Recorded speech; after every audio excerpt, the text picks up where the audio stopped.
Hey guys, tonight we're taking a deep dive into something truly ancient, something that might just make your skin crawl a little. We're going to pull back the curtain on the disturbing secrets of ancient Egyptian embalmers. Imagine yourself there in the scorching heat of an Egyptian afternoon, the air thick with the scent of spices and something far less pleasant. You're standing in a small, dimly lit tent, the sounds of distant life muted by the heavy linen walls. Before you lies a body still and silent, ready for its journey to the afterlife. But this journey isn't a gentle one. It's a messy, intimate, and often gruesome process. You see the glint of obsidian blades, the focused eyes of the embalmers, their hands moving with practiced precision.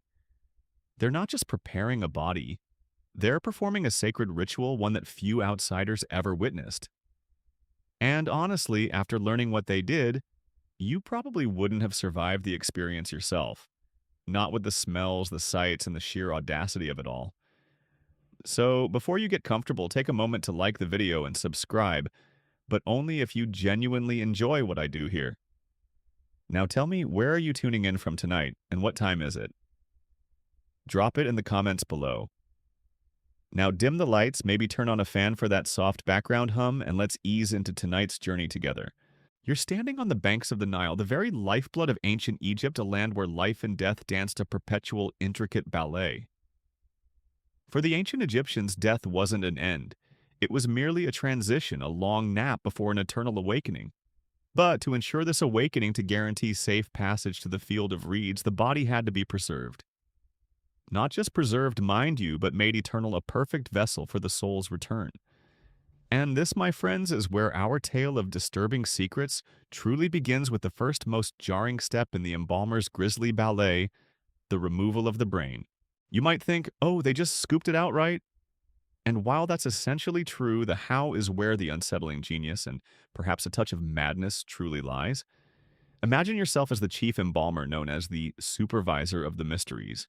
A title that sounds wonderfully dramatic, doesn't it? You've got your tools laid out. Not shining surgical steel, no. We're talking about long, thin bronze hooks, or sometimes even simpler, sharper tools made of obsidian. A volcanic glass that can be honed to an incredibly fine edge. You approach the deceased lying on a sloping embalming table, perhaps made of alabaster, or a similar smooth stone designed to drain away fluids. The air hangs heavy, perhaps with the scent of frankincense and myrrh already burning, trying to mask the inevitable. Your focus narrows to the nostrils. This is the entry point, surprisingly delicate for such a brutal procedure. With a practiced hand, you insert the long hook. You're not just poking around blindly, you're navigating the delicate, intricate structures within the skull. The goal is to reach the brain, to macerate it, to essentially turn it into a liquid or semi-liquid state. You might gently rotate the hook, stirring the gray matter, breaking down the delicate tissues. It's a painstaking process, one that requires immense focus and a surprising lack of squeamishness. You can almost feel the vibrations as you work the subtle resistance of the brain tissue. It's a surreal dance between delicate manipulation and blunt force. Once sufficiently churned, the liquefied brain material would then be drained out, often by tipping the head or even by gravity, as the body lay on its inclined surface. Sometimes embalmers would even insert a long spoon-like instrument to scoop out any remaining fragments. Think about that for a moment, literally draining a person's brain out through their nose. It's a testament to their deep understanding of anatomy, even if it was born from a practical rather than purely medical need. This process wasn't just about removing an organ, it was about preventing decay. The brain, being mostly fat and water, was one of the first organs to decompose, and its decay could quickly compromise the entire mummification process. Now here's a fun historical fact for you. Not all Egyptians got the full brain removal treatment. The earliest forms of mummification, especially for the common folk, were far less elaborate.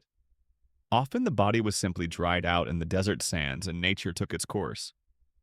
It was only the elite, the pharaohs, the nobles, and the wealthy who could afford the full, intricate, and deeply disturbing process we're discussing. For them, every step was an investment in their eternal future. This distinction highlights the significant class divide even in death in ancient Egyptian society.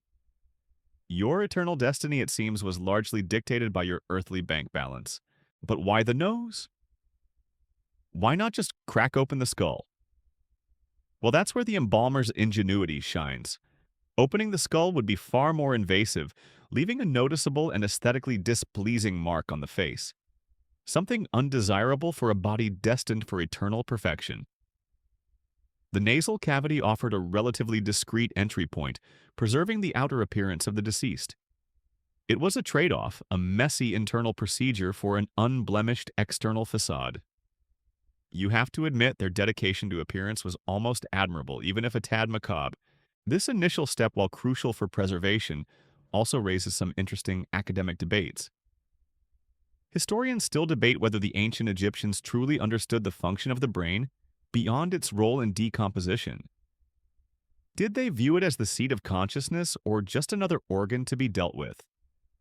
The heart, as we'll discuss later, was considered far more important, often left in the body as the center of emotion, intellect, and personal identity. The brain, on the other hand, was discarded often without much ceremony, sometimes even buried separately or simply poured into the sand.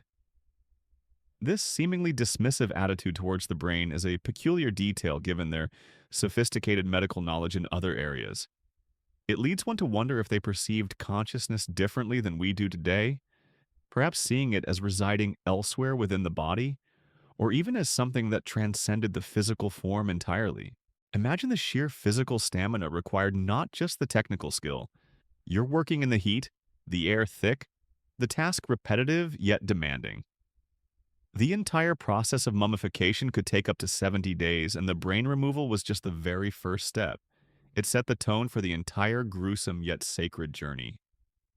You're elbow deep literally in the first phase of this transformation, turning a once-living being into a timeless artifact. And as you work, you're not just thinking about the physical process. You're thinking about the soul, the bi, and the ka, making sure they have a perfect home to return to. It's a fascinating blend of the deeply spiritual and the utterly practical, all wrapped up in a package that, from our modern perspective, feels incredibly unsettling. Now, for a little lighthearted break from the brain matter, picture this: an embalmer, perhaps after a particularly difficult brain extraction, leaning against the embalming table, wiping their brow and saying, "You know, sometimes I wish they just brought us already hollowed out heads. Save us a lot of trouble." Or perhaps, "At least this part's quiet. Wait till we get to the evisceration, that's when things really get lively." You've got to have a sense of humor in this line of work, right? Or maybe I heard a new guy tried to use a whisk for this part. Didn't end well, made a right mess of it. Just a little peek into the imagined banter of these ancient professionals, keeping themselves sane amidst the daily grind of death. The skill involved in this brain extraction shouldn't be underestimated. It wasn't just about brute force.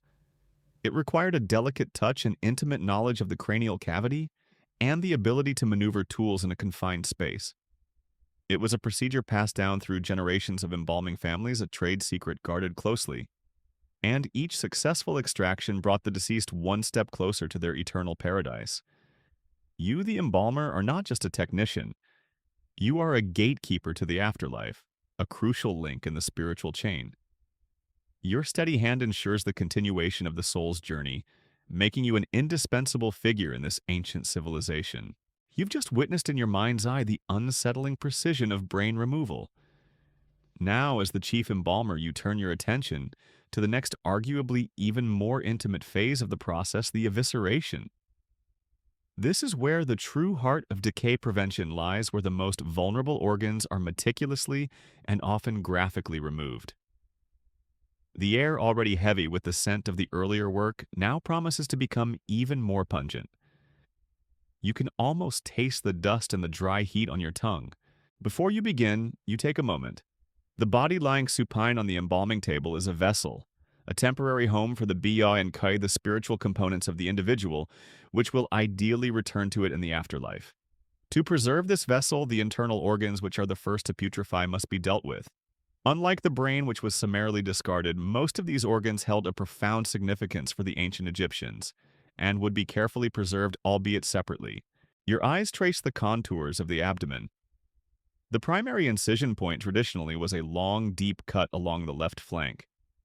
You select your tool, a flint knife, incredibly sharp and often ceremonial. This isn't just a surgical instrument, it's a sacred blade wielded with reverence. You make the incision a deliberate stroke through the skin muscle and peritoneum. You can almost feel the tautness, the initial resistance, then the yielding as the blade slices through. The smell once contained now begins to escape, a rich, earthy, and undeniably morbid odor. Once the cavity is open, your hands bare or perhaps gloved in simple linen reach inside. This is where the process becomes truly visceral. You're not just pulling out organs, you're carefully detaching them from their surrounding tissues, navigating the intricate network of membranes, blood vessels, and ligaments. The liver, the lungs, the stomach, and the intestines. Each organ is meticulously removed one by one. You might use your hands or perhaps a specialized spatulate tool to gently separate them. The sounds are subtle but present the soft tearing of tissue, the squelch of fluids. Each organ once removed is not simply tossed aside. Oh no, this is where the profound religious beliefs of the Egyptians truly manifest. With the exception of the heart, which was usually left in the body as the seat of intellect, emotion, and life itself, these major organs were destined for their own special journey. They would be carefully washed often with palm wine, a potent antiseptic, and then treated with a strong solution of natron, the same salt used to dry the body. This meticulous cleaning and drying was crucial to prevent their decay. After this initial cleaning, these vital organs were placed into canopic jars.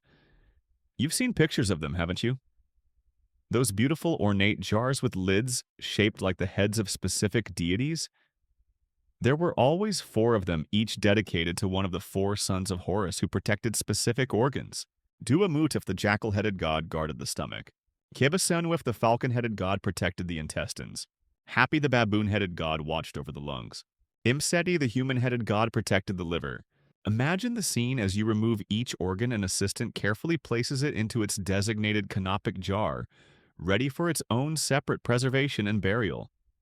It's a delicate and respectful process even amidst the gore. These jars weren't just containers, they were sacred vessels ensuring the spiritual integrity of the deceased in the afterlife. The belief was that the soul would need all its parts, even the internal ones, for a complete and successful existence in the field of reeds. Here's a little-known detail that often gets overlooked. The embalmers sometimes used packing materials to fill the empty body cavity after evisceration. This wasn't just to make the body look more aesthetically pleasing, it was also to help maintain its shape during the desiccation process and to prevent it from collapsing inwards. You might find linen scraps, sawdust resins, or even scented materials packed inside. Imagine reaching in and carefully stuffing the void, ensuring the body retained a semblance of its former self. This shows a remarkable attention to detail, not just for preservation, but for presentation.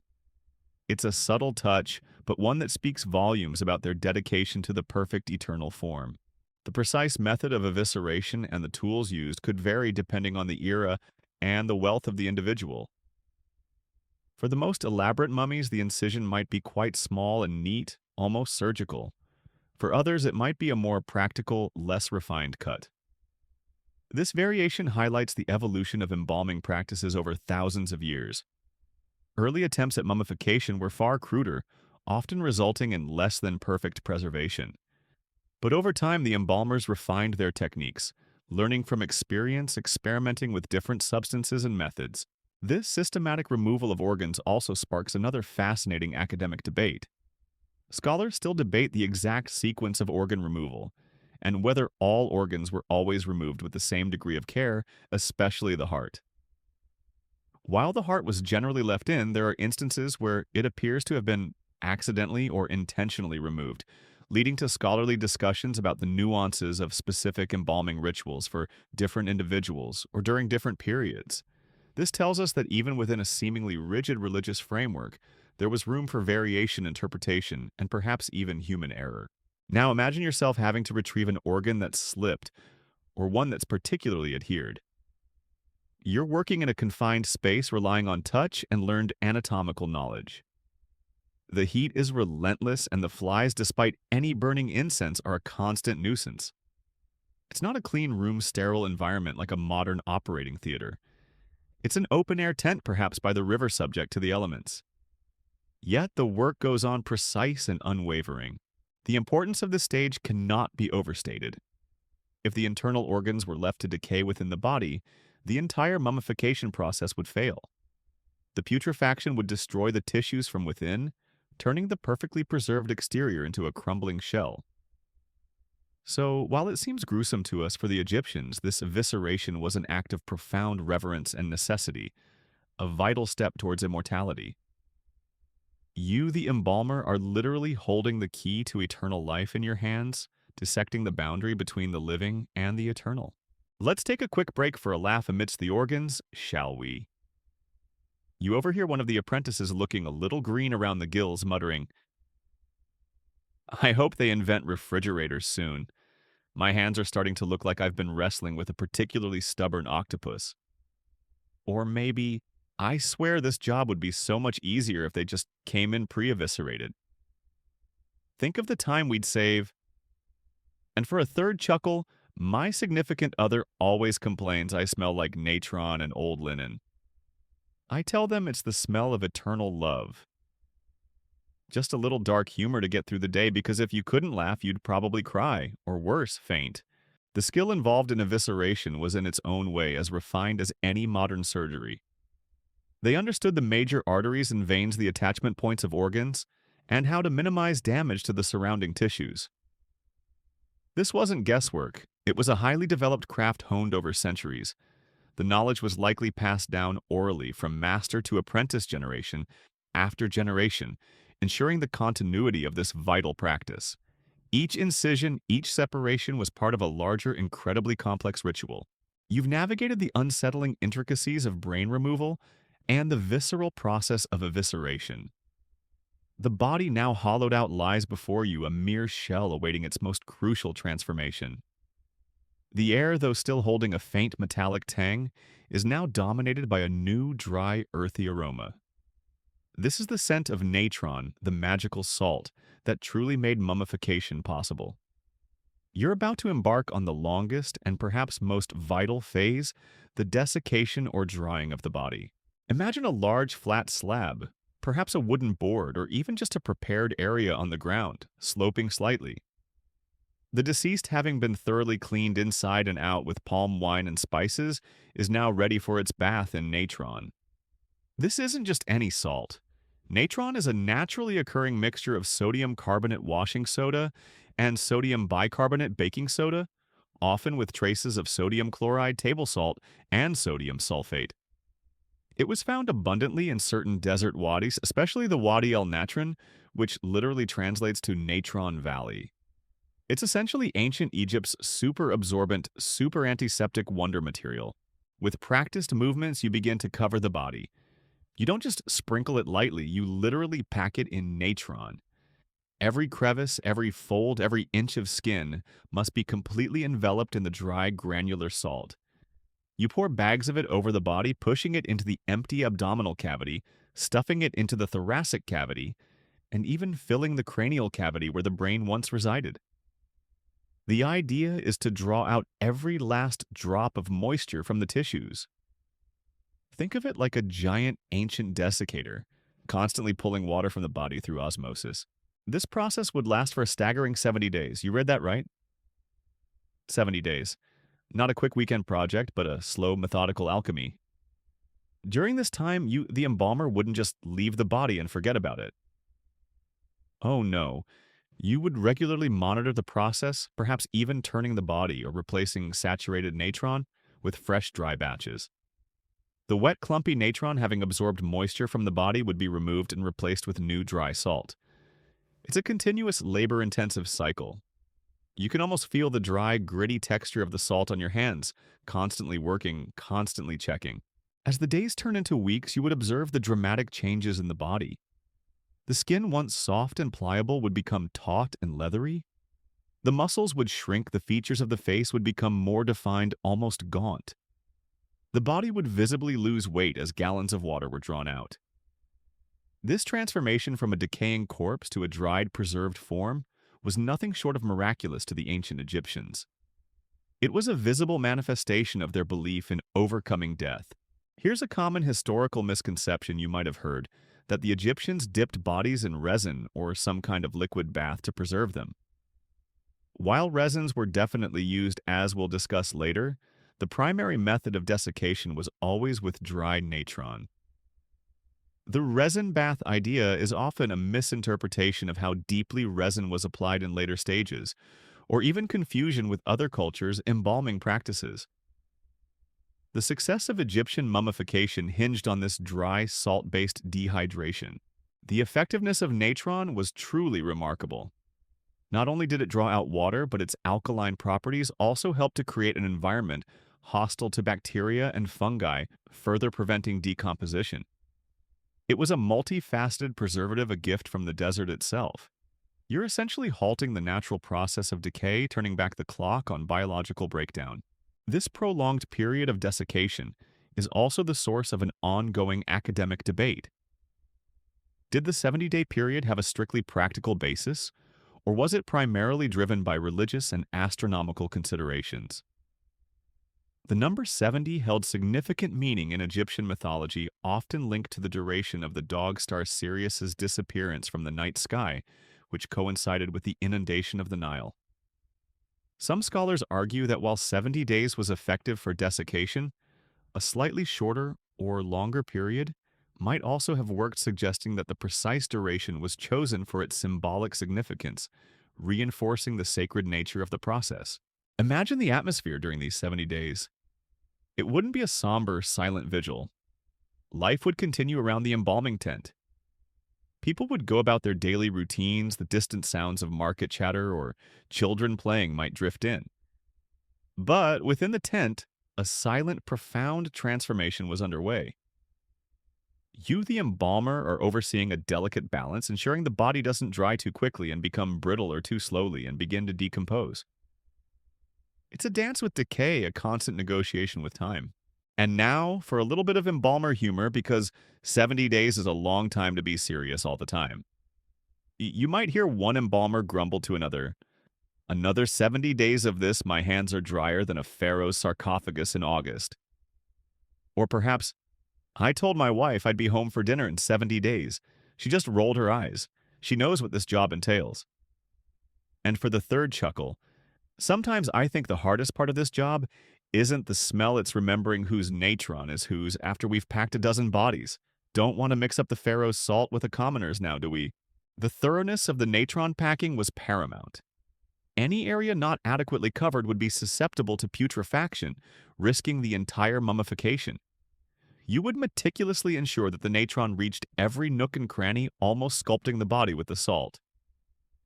This meticulousness underscores the gravity with which they approached the task. The afterlife depended on it. By the end of the 70 days, the body would be remarkably preserved. It would be shrunken, dark, and hard, a stark contrast to the living form, yet perfectly stable. This desiccation was the foundation upon which all subsequent steps of mummification were built. Without this thorough drying, no amount of oils, resins, or bandaging could truly prevent decay. You, the embalmer, have successfully defied nature, transforming a perishable body into an enduring testament to eternal life. It's a job well done, but the journey to the afterlife is far from over. You've overseen the meticulous drying of the body with natron, a process that transformed it from a perishable form into a remarkably preserved, shrunken shell. Now, after the long 70 days, the body is removed from its salty embrace. It's no longer soft and yielding, it's dry, stiff, and somewhat brittle. But the embalmer's work is far from over. The next crucial stage is all about presentation and further preservation. The anointing with oils and resins. This is where the body begins to take on its characteristic appearance and the disturbing secrets take on a new aromatic dimension. Imagine the atmosphere now. The heavy, dusty scent of natron begins to dissipate, replaced by richer, sweeter, and sometimes surprisingly sharp fragrances. You, the chief embalmer, approach the body with a collection of small jars and vials. These contain the precious substances that will both purify and protect the deceased, a rich assortment of oils, resins, and unguents. These weren't just for a pleasant smell. They had vital roles in the long-term preservation of the mummy. First, the body would likely be thoroughly cleaned once more, perhaps wiped down to remove any remaining natron residue.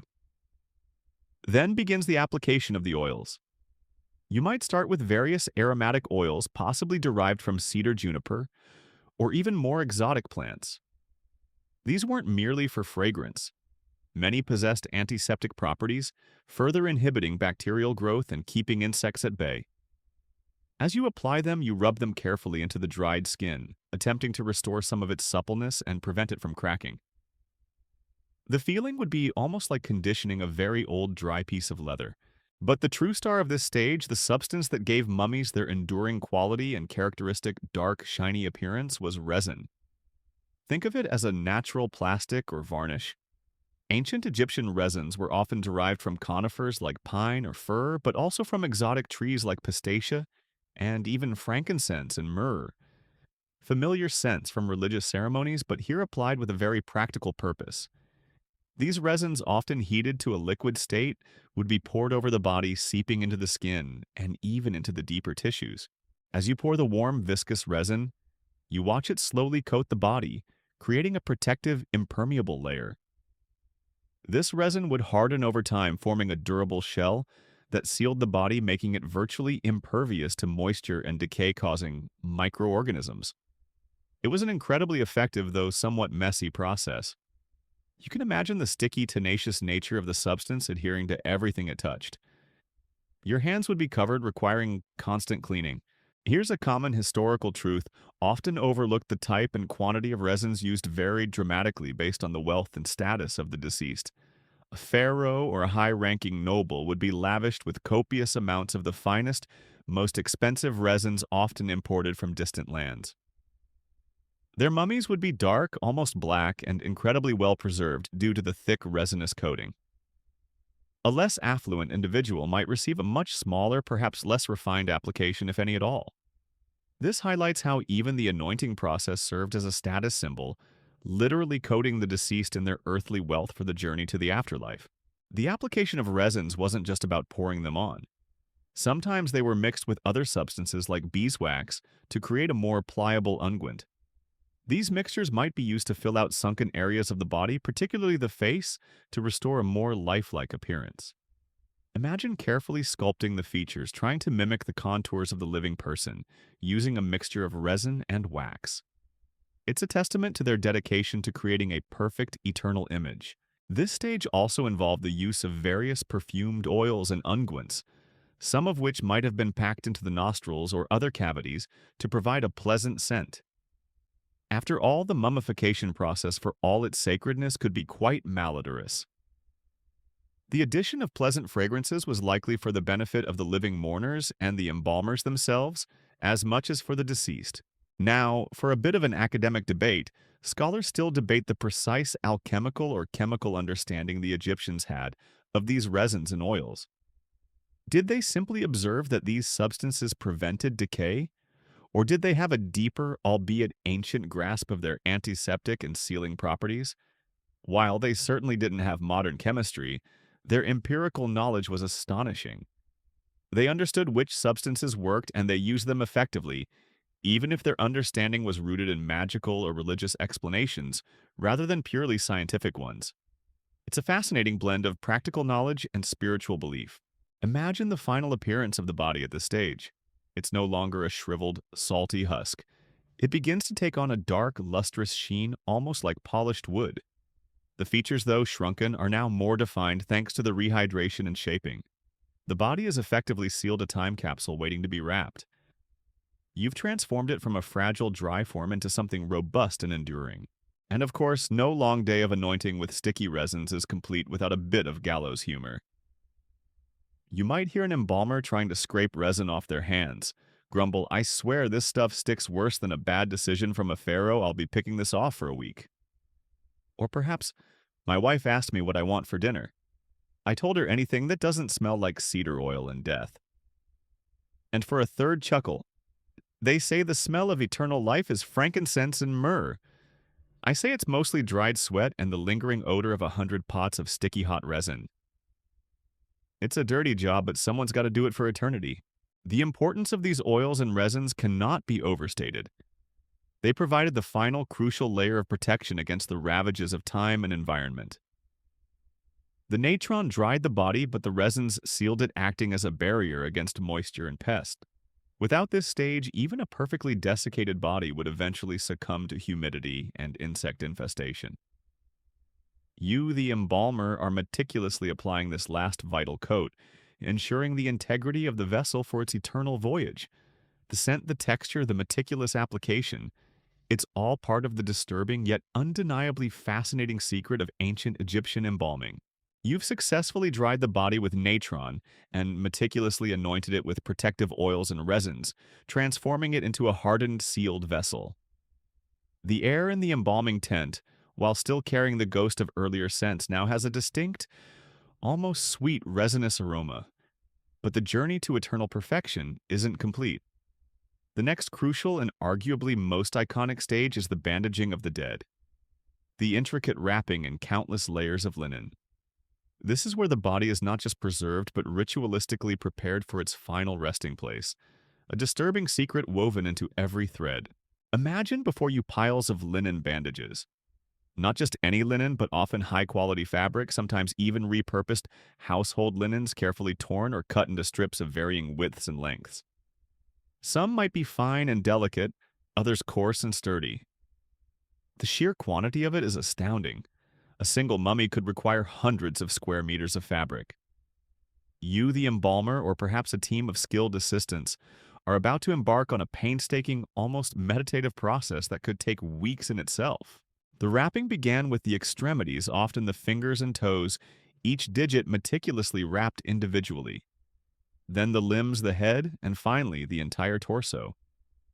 Each layer was carefully applied, often soaked in more resin, or a gum solution to help it adhere and provide further protection.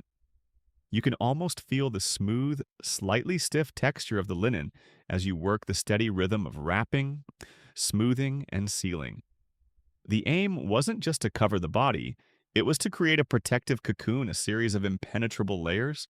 The technique of wrapping was incredibly precise. It wasn't haphazard. Embalmers followed specific patterns, often wrapping diagonally, then horizontally, then vertically, building up layers like an architect constructing a building. This cross-hatching technique ensured even pressure and a secure, tight fit. Think of it like a master craftsman carefully shaping and securing every piece of a precious object. Your hands move with practiced ease, ensuring no gaps, no loose ends. Here's a fascinating historical fact. The quality and quantity of linen used in the wrapping process were another indicator of the deceased's status and wealth. Pharaohs and high-ranking officials would be swathed in meters upon meters of the finest, often new linen meticulously applied. Less affluent individuals might have fewer layers, or the linen might be of a coarser quality. Sometimes even old clothing or household textiles were repurposed for this sacred task. This economic disparity, even in the afterlife, underscores the highly stratified nature of ancient Egyptian society. As the layers built up, the mummy began to take on its familiar human shape, albeit a stylized one. Any areas that had shrunken excessively during desiccation, like the face or limbs, might be padded with extra linen to restore a more lifelike contour. This was part of the embalmer's art. Not just preservation, but also a form of cosmetic restoration, ensuring the deceased looked presentable for eternity. You're essentially sculpting a new eternal body out of linen and resin. The final layers were often treated with a red ochre solution, giving the mummy its characteristic reddish-brown hue. Then, the very outermost layers might be adorned with painted bandages, depicting scenes from the Book of the Dead protective deities, or even a stylized face mask of the deceased.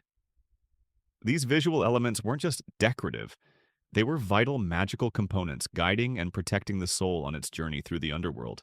This meticulous wrapping process also becomes the subject of a significant academic debate. Was the primary purpose of the bandaging purely practical protection and preservation? Or was it equally, if not more, about ritual and magical protection? While the physical protection provided by the layers of linen and resin is undeniable, the sheer number of layers, the inclusion of amulets, which we'll get to next, and the ritualistic nature of the application suggest a profound magical dimension. Scholars argue about the precise balance between these two aspects, with many believing the ritualistic significance often outweighed the purely practical. Imagine the painstaking detail, each bandage smoothed, each knot secured. The atmosphere in the embalming tent shifts from the chemical intensity of natron and resin to a quieter, more focused energy. It's a sacred assembly line, each person performing their role with gravity. The silence broken only by the rustle of linen and the quiet commands of the chief embalmer is almost reverent. You are literally building the eternal body layer by layer, thread by thread. And for a little bit of light relief from all this wrapping picture, an embalmer perhaps after accidentally getting tangled in a particularly long strip of linen, muttering, "I swear these bandages multiply when you're not looking. It's like a linen hydra in here." Or, "My back is killing me. If I have to wrap one more toe individually, I'm going to start a union for embalmers." And for a third chuckle, "They say patience is a virtue. Well, after wrapping this many mummies, I should be canonized as the patron saint of patience and sticky fingers." The sheer durability of some ancient mummies is a testament to the effectiveness of this wrapping.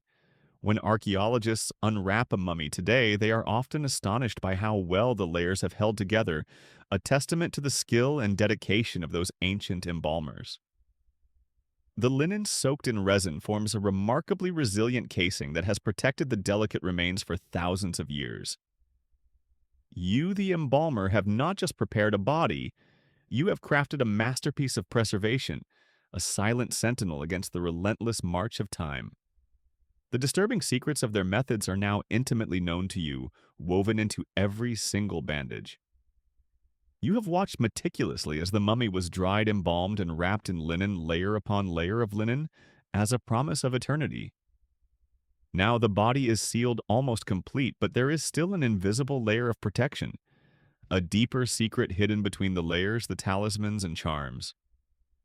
This is where the ancient Egyptians' intense belief in magic and divine protection really shines through, creating a disturbing yet fascinating aspect of the mummification process. Imagine yourself standing next to a partially wrapped mummy ready to receive these small but powerful items. The talismans are more than just decorations. They are carefully selected magical items, each with a specific purpose, and powers believed to protect the deceased from the dangers of their treacherous journey to the afterlife. They are strategically placed between the layers of linen like silent sentinels guarding the soul. There are hundreds of different types of amulets, each with its own unique meaning.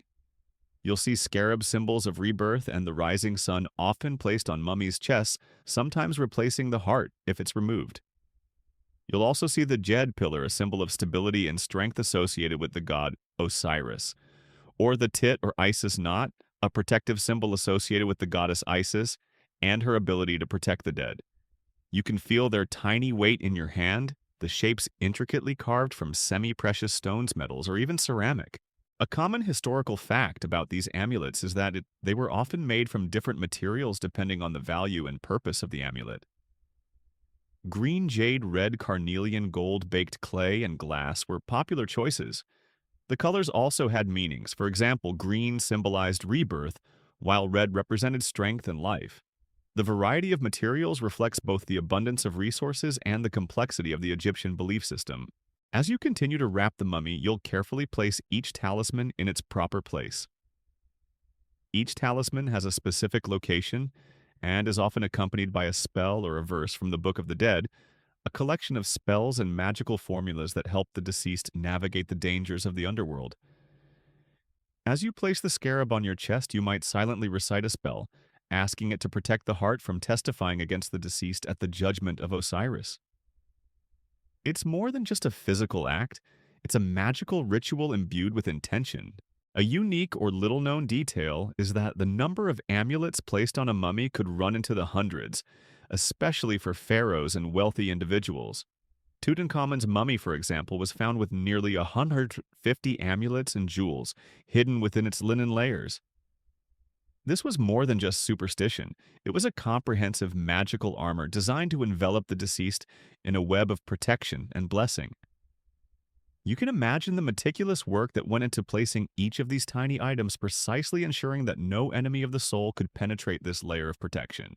These amulets were not only meant to protect against physical or demonic threats, They were also meant to ensure the vital functions of the body and soul in the afterlife. For example, the finger amulet often placed near the fingers and toes was believed to help the deceased regain the ability to grasp and move in the afterlife. The head amulet or two-headed snake was placed under the head to protect it from being severed and to ensure the integrity of the body. Historians still debate whether the meaning of each talisman was consistently understood throughout Egypt throughout history, or whether there were local and temporal variations in their interpretation and use. For example, some scholars have suggested that the meaning of a particular talisman may have evolved over centuries, or that a talisman that was popular in one region may have been less popular in another. This suggests that even in a seemingly uniform culture like ancient Egypt, there was nuance and complexity in religious beliefs and practices. As you continue to wrap the cloth, you will feel the tiny shapes of the talismans beneath the linen. Each talisman is a touch point, a specific prayer that has been placed into the process. The combination of craftsmanship, precious materials, and deep faith has transformed these objects into bridges between this world and the next. You are creating a magical embroidery, each talisman, a brushstroke completing the eternal portrait of the deceased. Imagine an embalmer is putting a talisman into place and suddenly it slips out of his hand. "Oh dear," he might exclaim, "Thoth is certainly testing my patience today." Or perhaps an apprentice is fumbling with a small talisman, and a more experienced embalmer might chuckle, "Hey boy, don't shake your hand. This talisman is more important than the pharaoh in the judgment of Osiris." And for a third laugh, I heard a pharaoh once asked for a talisman that would help him win all his gambling games in the afterlife. We had to explain that magic has its limits. A little humor to break the solemn and tense atmosphere of the job. The selection and placement of talismans is an art and a science unto itself. It requires a profound knowledge of Egyptian mythology, magical formulas, and the role of each deity in the soul's journey. You, the embalmer, are not only a craftsman, but also a shaman, a guide to the soul ensuring that the deceased has all the tools necessary to overcome the trials of the underworld and achieve immortality. Every thread of linen, every talisman placed in place is part of that silent prayer.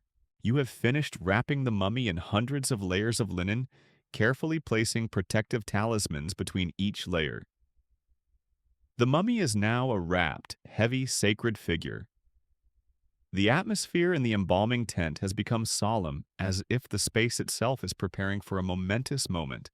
It is time to enter one of the most mysterious and powerful rituals of the ancient Egyptian mummification process, the opening of the mouth ritual. Imagine yourself standing before the finished mummy, perhaps lying on a stretcher or standing upright.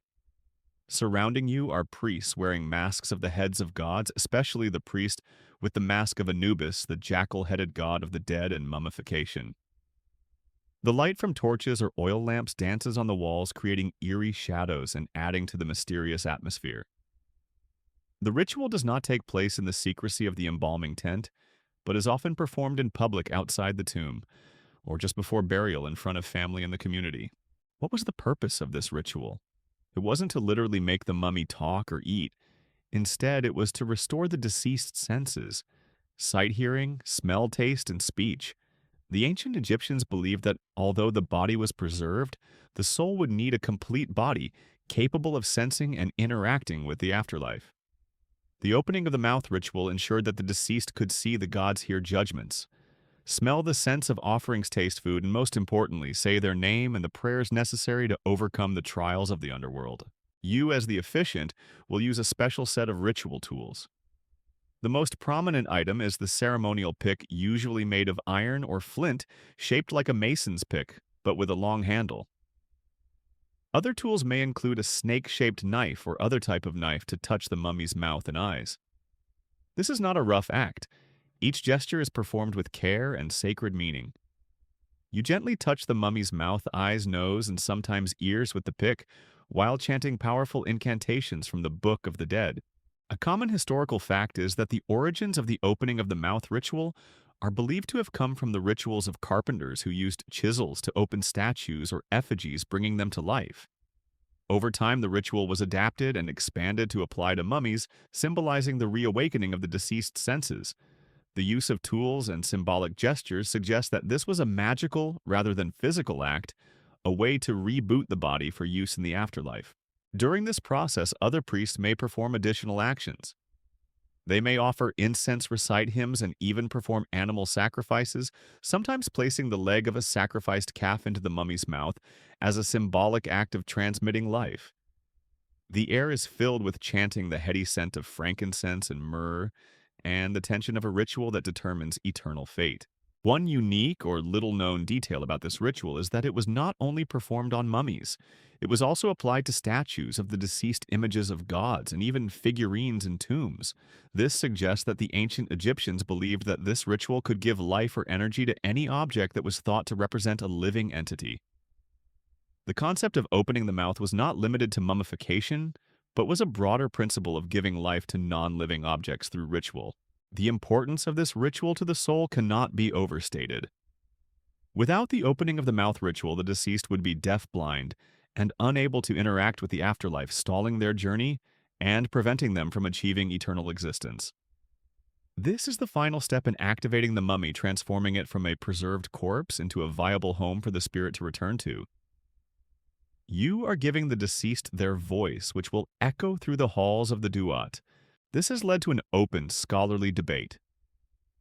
Historians still debate whether the true meaning of the opening of the mouth ritual changed over time from a more practical ritual to prepare the body for eating to a purely symbolic and magical one. Different Egyptian texts and images depict different aspects of the ritual, making it difficult to determine its exact meaning at any given time. Was its original purpose to ensure that the deceased could eat the offerings, or was it always a symbolic restoration of the senses? Imagine the people attending the ceremony. Their faces are solemn and hopeful. They are witnessing the final moments of preparation for their loved one before they enter the afterlife. There may be quiet weeping or whispered prayers. You, the one conducting the ceremony, bear great burden of responsibility for the eternal fate of that soul rests in your hands. Every gesture, every word is taken with the utmost care. And to ease the tension of this ritual, think of a few jokes the priest might whisper. One might whisper to the next, "I wish they would just let the dead talk. This stuff is so heavy." Or, "This time I swear I saw the mummy wink." Or, "Am I just too tired?" And for a third chuckle, "I heard some pharaohs asked us to open their mouths before they died, so they could criticize the quality of the offerings." Even though it was a solemn ritual, there was still room for human humor. The opening of the mouth ritual is the culmination of the entire mummification process, the moment when all the work of preparing the body is spiritually activated. It transforms the mummy from a dead object into a home for the Ka and Ba, allowing the deceased to truly live in eternity. You have succeeded in overcoming death, not only physically but also spiritually, opening the way for the soul to enter eternal life. This is the final, deepest secret engraved into the marrow of the Egyptian mummification process. You have performed the opening of the mouth ceremony, restoring the senses to the deceased. The mummy is now not only physically preserved but also spiritually activated, ready for its eternal journey.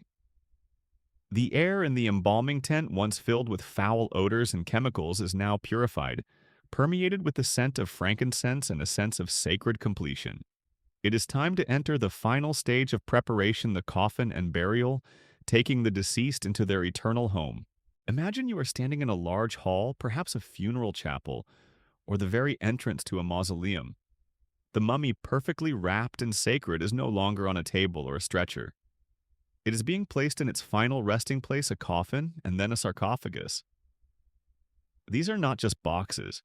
They are exquisitely crafted homes for the soul, designed to protect and contain the body for eternity. The first coffin you'll see is usually a wooden coffin, richly carved and painted. The ancient Egyptians spent countless hours decorating these coffins with vibrant images of gods, protective spells from the Book of the Dead, and scenes depicting the afterlife. Vibrant colors like the blue of the night sky, the yellow of gold and the sun, and the green of new life all have deep symbolic meaning. You may see artisans putting the finishing touches or priests chanting prayers to make it sacred. You carefully place the mummy in the first coffin.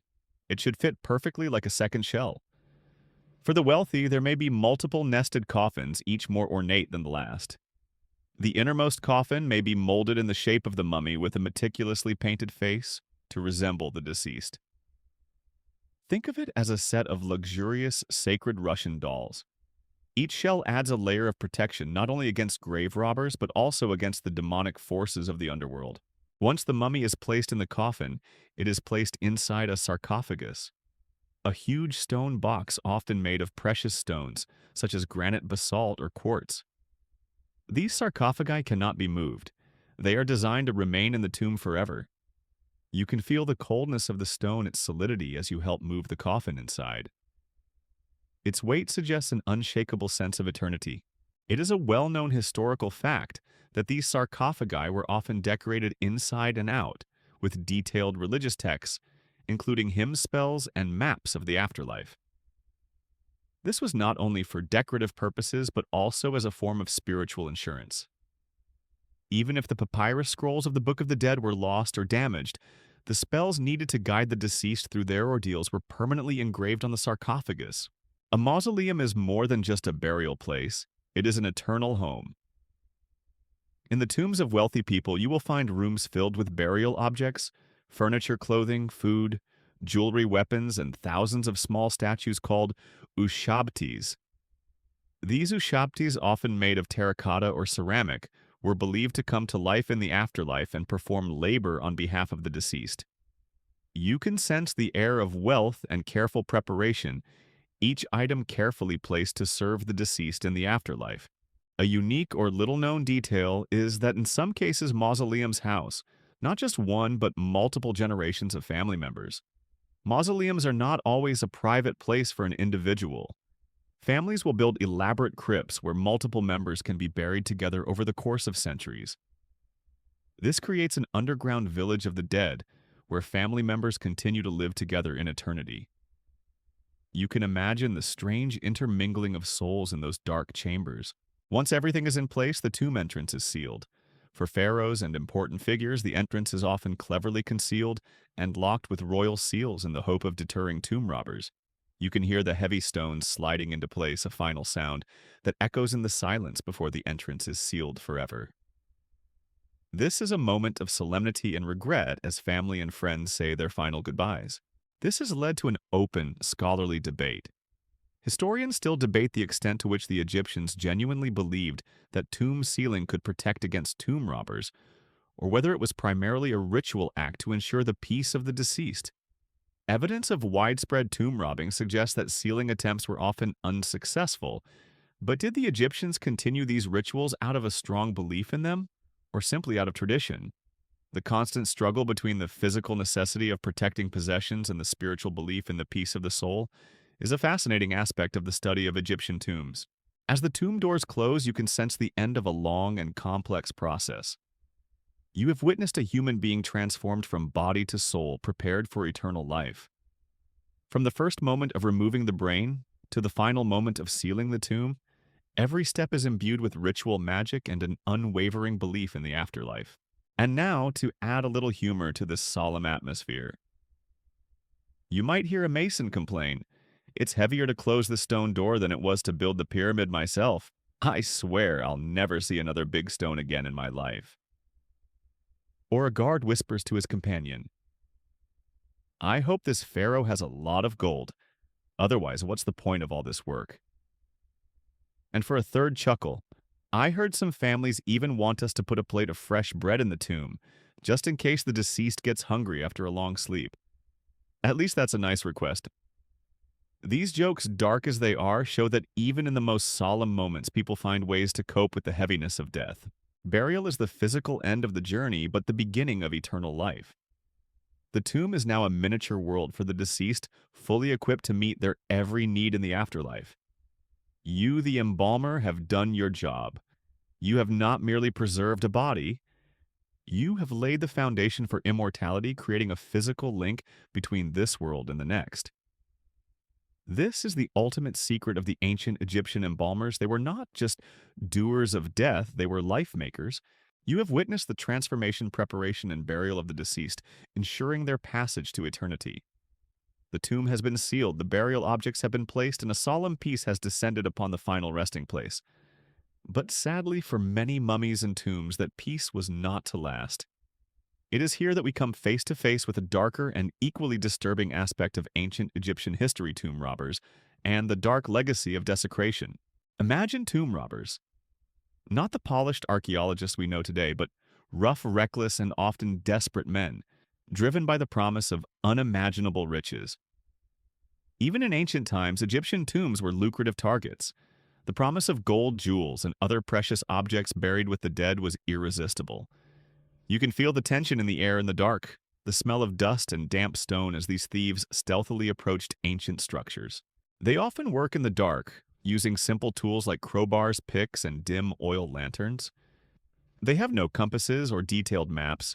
They rely on knowledge of the terrain, hearsay, and sometimes insider information from those who have been involved in the construction or burial.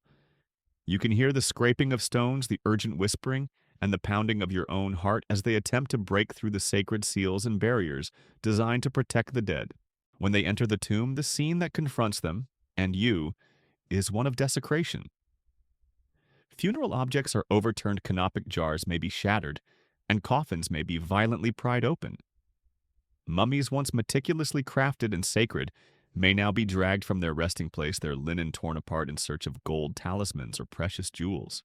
You may feel a wave of disgust as the sanctity of a thousand-year-old funeral is violated for the sake of greed. It is a well-known historical fact that tomb robbing was not a late phenomenon.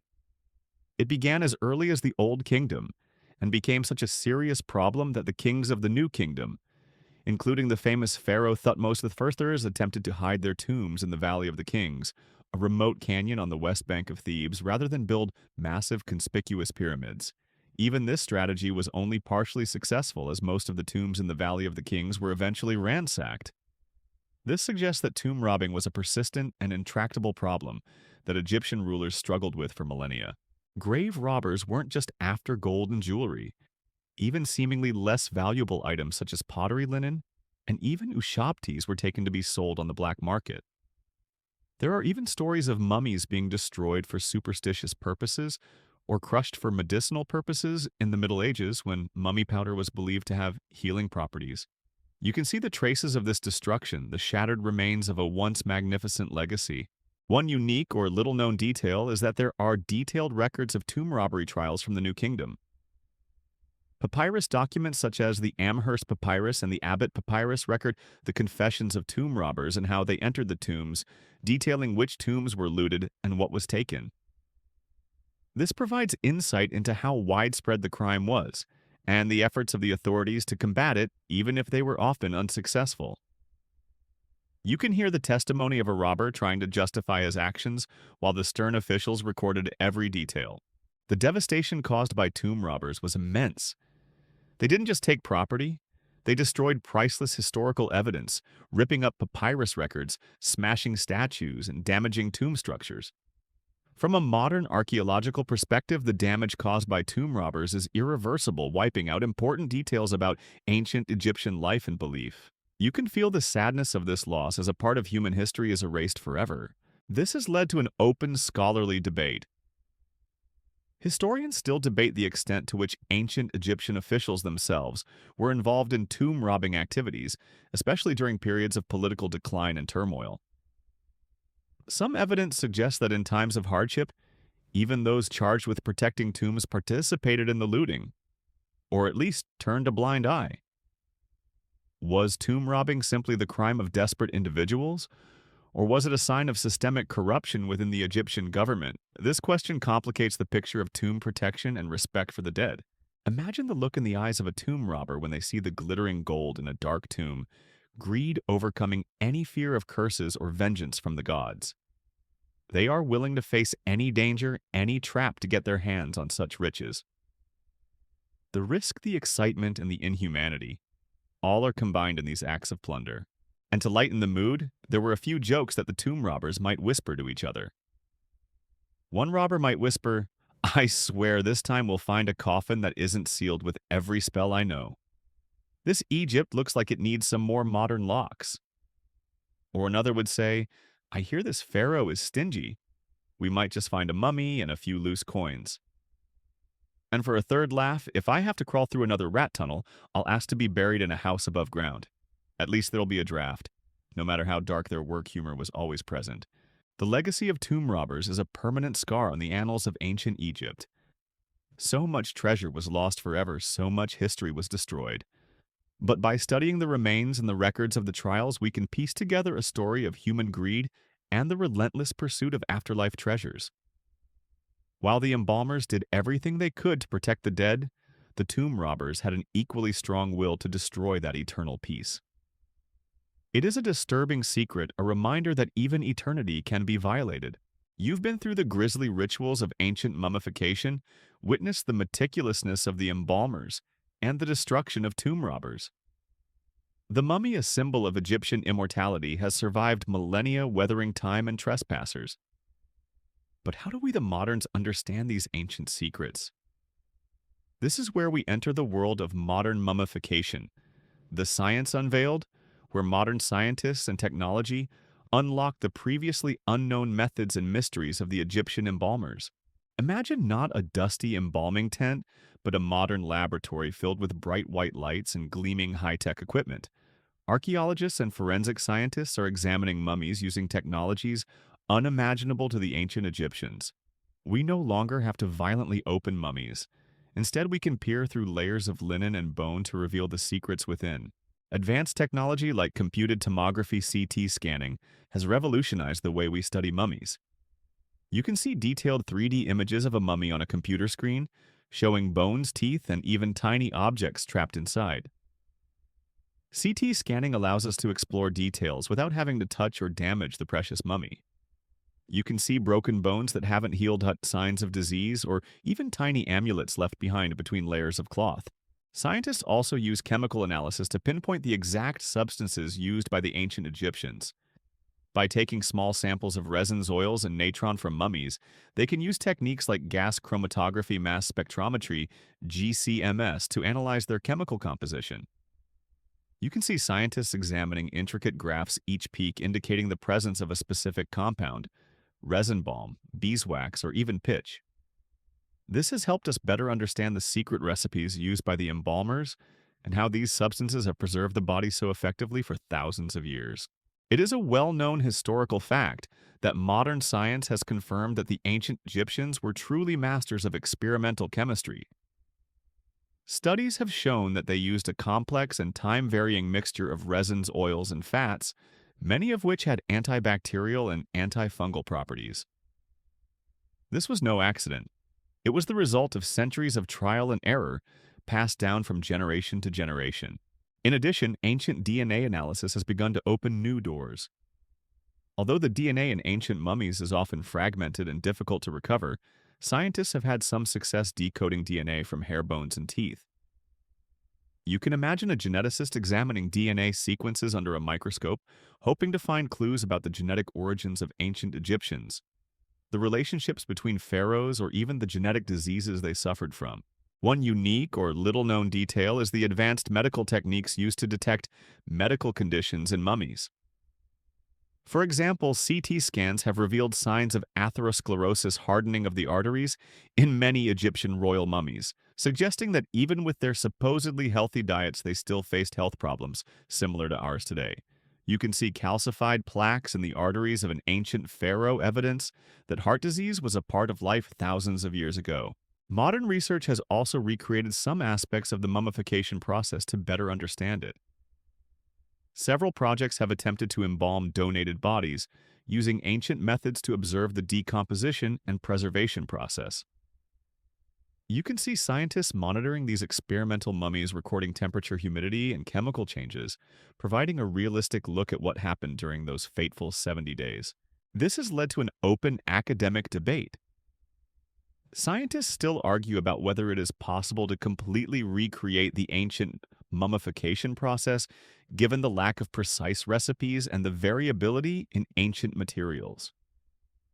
While we can replicate the overall techniques, are there subtle nuances in temperature, humidity, or the specific blend of substances that we cannot fully replicate? These debates underscore that even with modern science, some of the secrets of ancient Egypt remain completely beyond our reach. Imagine an archaeologist, after years of research, finally deciphering a small detail about how a particular resin was made. The smile on their face, the joy of discovery, is a testament to the enduring appeal of these ancient secrets. You can feel that excitement, the joy of finding a small piece of the historical puzzle. And to finish with a few jokes from the modern lab, a scientist might sigh, "I swear analyzing the contents of this mummy is harder than making a mummy yourself. At least then you know what you're putting in it." Or, "My colleague tried a new anti-aging cream that's supposedly formulated with ancient Egyptian tree resin.